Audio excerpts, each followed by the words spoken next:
Okay, we're gonna go over 2 holds. First one is gonna be the lunge hold. So we're in this position here, really back, long in the back leg. The knee is gonna be right in line with your midfoot, okay? And all I want you to do is imagine actively like you're pulling your heel, front heel back to the midline, and you're pushing your back forefoot to the midline. So we're trying to compress towards that midline. Instantly I get hamstring, glute, and hip flexor. You're gonna sit in this position. We're not coming out of it.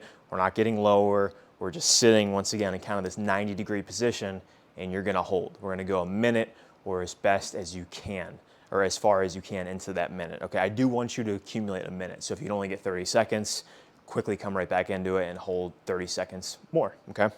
So that is the iso lunge hold. The other hold we did in yesterday's class is the straight leg or single leg hold. So we're here, lifting the leg up as high as you can, and we're gonna hold. This one is great for hip extension. So one thing we haven't really talked about in the videos yet is when you load into that backside, so I'm a lefty, I'll show you this way. As I load into my left side, this kind of has to straighten out a little bit.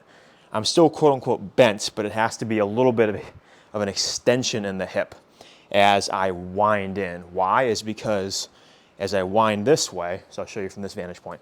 So imagine I'm in my golf setup. I'm winding up into the left side. My arch has to rise. The external rotation happens. So my tibia goes that way. My hip goes that way. I'm going this way in my swing. The arch rises. The hip has to extend a little bit in order for you to rotate externally and load into it. So this hold here is great to initiate that extension of the hip, the rise in the arch, and you're getting a lot of feedback from the foot to the hip. Like we have talked about all week this week, is building that connection from the foot to the hip. So you're just gonna go here for a minute, holding as long as you can. Like I said, in the lunge portion of this video, if you can only hold for 30 seconds, quick little break, jump right back into it.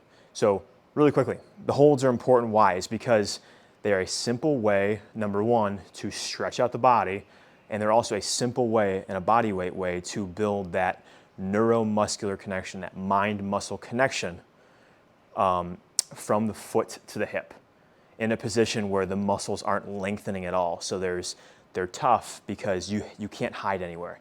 It's not like you can go and rise out of that position or go deeper into the position. You're just holding. And they're very tough, and they recruit a lot of muscles in doing so. So those are the isometric holds that you're gonna find for homework.